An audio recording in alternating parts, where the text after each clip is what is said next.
भी मखमल के मार रहते हैं। समझने वाला समझता है।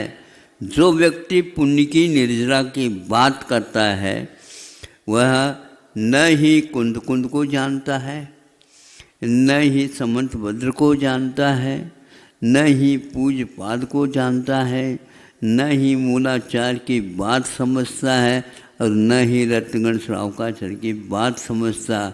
वह कोई भी कुंद कुंद साहित्य से छू तक नहीं सक रहा है। ये बताओ, आप पुण्य और पाप की दोनों की नजरा होते हैं तो कौन से कहाँ पर लिखा हुआ हमें बता दो। पुण्य की प्रकृति की निर्जरा की बात कौन से ग्रंथ में लिखा है हमें बता देना। नहीं बताओगे तो आज से आप अपने उस जहाँ कहीं भी प्रवचन करते हो अपराध कर रहे हो, ये भी ध्यान रखना। क्योंकि आप श्रावकों को, भूले भाले जनता को ठग रहे हो। ये कार्य आप छोड़ देना चाहिए। अब यदि यह नहीं बताते हैं तो, और हम बता देते हैं तो आप वहाँ तक जाने को मार्ग ही नहीं अभी आपके पास।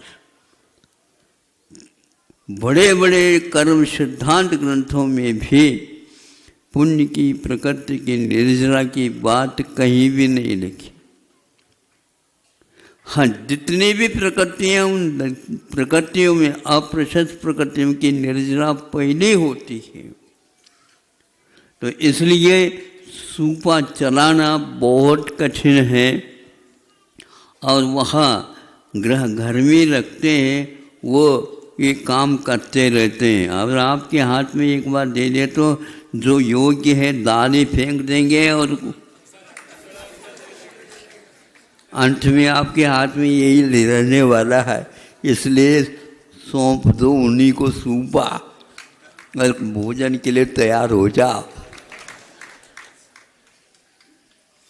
आपको ये याद है कि उसमें वो दोवीं बात करते हैं, कभी कभी थाली में भी रखते हैं। वो नहीं समझे, उठ करके दिख जाए, थाली ले लेते हैं और उसमें दाल वगैरह इसमें रख देते हैं। और देखता रहता हूँ, हे वो पाले दोनों चलते रहते हैं। जैसे चेस खेलते हैं ना, चेस क्या बोलते हैं, कैरम कैरम तो कैरम खेलते ही करते रहते हैं। तो वहाँ उनका कार्य इतनी जल्दी जल्दी चलता रहता है। और दाल लेना हो तो, और ये कंकड़ को पीस में पहुंचा दो, इसको पहुंचाना नहीं। ये क्या है? ये अभ्यास प्रयोग है।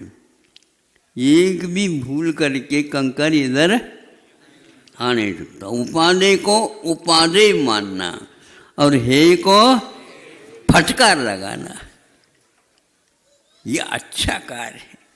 नहीं समझे? इसमें यदि गड़बड़ी हो जाए तो फिर 32 दांत को आप कह दो, भैया आपका नंबर अब आ रहा है। कंकर क्या करेगा? वो तो तोड़ेगा ही, पक्का है। इसलिए आप यदि मात्र पाप को ही गिन रहे हो और पुण्य को खिसका रहे हो, पुण्य हो तो खिसकाओ, ये भी बात बताओ। पुण्य को निर्जरा करो, पुण्य हो तो निर्जरा करोगे। पाप है तो निर्जरा करो, पुण्य हो तो निर्जरा करो। पुण्य है ही नहीं, पुण्य जितने आप निर्जरा करेंगे उससे डबल चौगुना और पुण्य बढ़ेगा। क्या करें? पुण्य बढ़ता ही जाएगा। जैसे जैसे गुणस्थान का विकास होगा वैसे वैसे एक देखो, आप लोगों को निर्णय कम है।